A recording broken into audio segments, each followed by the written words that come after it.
வணக்கம். இன்றைக்கி நம்ம சேனலில் என்ன பார்க்க போகிறோம் அப்படின்னா, மாப்பிள்ளை சம்பா அரிசியை வச்சு உளுந்தங்களி எப்படி பண்ணுறதுன்னு பார்க்கலாம். இது ஒரு ஹெல்த்தியான பிரேக்ஃபாஸ்ட் ரெசிபி. உங்கள் வீட்டில் ஏஜ் அட்டன் பண்ண குழந்தைங்க இருந்தாங்க அப்படின்னா, வாரத்தில் ஒரு தடவையாவது இதை கண்டிப்பாக செஞ்சு கொடுங்க. இப்போ ஃபஸ்ட்டு கடாயை சூடு பண்ணி அதில் 1 கப் அளவுக்கு மாப்பிள்ளை சம்பா அரிசி, அதே கப்பில் 1 கப் அளவுக்கு கருப்பு உளுந்து எடுத்துக்கோங்க. ரெண்டையுமே நல்லா லோ ஃப்ளேமில் வச்சு அடுப்பு மிதமான தீயில வச்சே நம்ம கரண்டி வச்சு இந்த மாதிரி கிண்டி விட்டுட்டே இருக்கணும். இல்லை அப்படின்னா அடியில் ஃபுல்லாக தீஞ்சு போயிடும். நமக்கு கருகி போயிடுச்சுன்னா களி செய்கிறதுக்கு நல்லாவே வராது. அது மாதிரி டேஸ்ட்டும் மாறி போயிடும். ஸோ லோ ஃப்ளேமில் வச்சு ரொம்ப பொறுமையாக நல்லா கிண்டி விட்டுட்டே இருங்க. இந்தளவுக்கு நல்லா உளுந்து செவக்க வந்ததுக்கப்புறமா அடுப்பை ஆஃப் பண்ணிவிட்டு அதை வேறு ஒரு பாத்திரத்தில் கொட்டி ஆற விட்டுருங்க. இப்போ கடாயில் 2 கப் அளவுக்கு கருப்பட்டி சேர்த்துக்கோங்க. அது கூடவே 2 கப் அளவு தண்ணி சேர்த்து நல்லா அந்த கருப்பட்டி கரைஞ்சி வர வரைக்கும் கொதிக்க விடணும். பாகுபதம் அப்படிலாம் எதுவும் தேவையில்லை. கருப்பட்டி நல்லா கொதித்து வந்தாலே போதும். இப்போ அடுப்பு ஆஃப் பண்ணிவிட்டு அந்த கருப்பட்டி பாகை வடிகட்டி எடுத்து வச்சுக்கோங்க.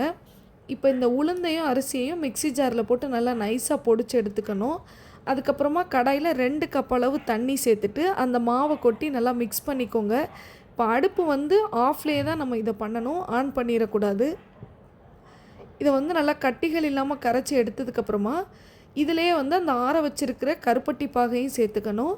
கருப்பட்டி பாகு நல்லா ஆறுனதுக்கப்புறம் தான் இதில் சேர்க்கணும். சூடோடு சேர்த்திங்கன்னா மாவு அப்படியே திப்பி திப்பியாக ஆயிரும். இப்போ இது கூடவே கொஞ்சமாக சுக்கு பொடி, கொஞ்சம் ஏலக்காய் தூள் சேர்த்து நல்லா கலந்து விட்டுட்டு அது மாவு நல்லா கரைஞ்சி வந்ததுக்கப்புறமா தான் நீங்கள் அடுப்பை ஆன் பண்ணணும்.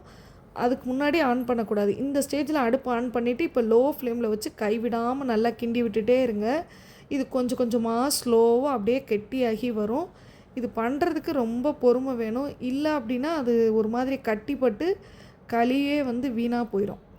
இந்த அளவுக்கு நல்லா கெட்டியாக வந்ததுக்கப்புறமா இதில் 1/2 கப் அளவுக்கு நல்லெண்ணெய் ஃபஸ்ட்டு சேர்த்துக்கோங்க. 1/2 கப்பு சேர்த்து நல்லா கிண்டி விட்டுட்டு அந்த எண்ணெயெல்லாம் நல்லா உறிஞ்சி அதுக்கப்புறமா நல்லா ஒரு கெட்டியாகி வரும். அந்த டைமில் திருப்பி ஒரு 1/2 கப்பு சேர்த்துக்கோங்க. டோட்டலாக நான் 1 கப் அளவுக்கு நல்லெண்ணெய் சேர்த்துருக்கேன். மறுபடியும் 1/2 கப் நல்லெண்ணெய் சேர்த்து நல்லா இது சுருள கைவிடாமல் கிண்டி பாத்திரத்தில் ஒட்டாமல் வந்ததுக்கப்புறமா அடுப்பை ஆஃப் பண்ணிடுங்க. இப்போ இது சர்வ் பண்ணுறதுக்கு ரெடி ஆயிடுச்சு. நீங்களும் கண்டிப்பாக ட்ரை பண்ணி பாருங்கள். உங்கள் வீட்டு குழந்தைங்களுக்கும் செஞ்சு கொடுங்க. அப்புறம் வேறு என்ன மாதிரி ரெசிபீஸ்லாம் வேணும் அப்படின்னு சொல்லிவிட்டு எனக்கு கீழே கமெண்ட் பண்ணுங்கள். என்னோடய சேனலை மறக்காமல் சப்ஸ்கிரைப் பண்ணிவிடுங்க. தேங்க்யூ.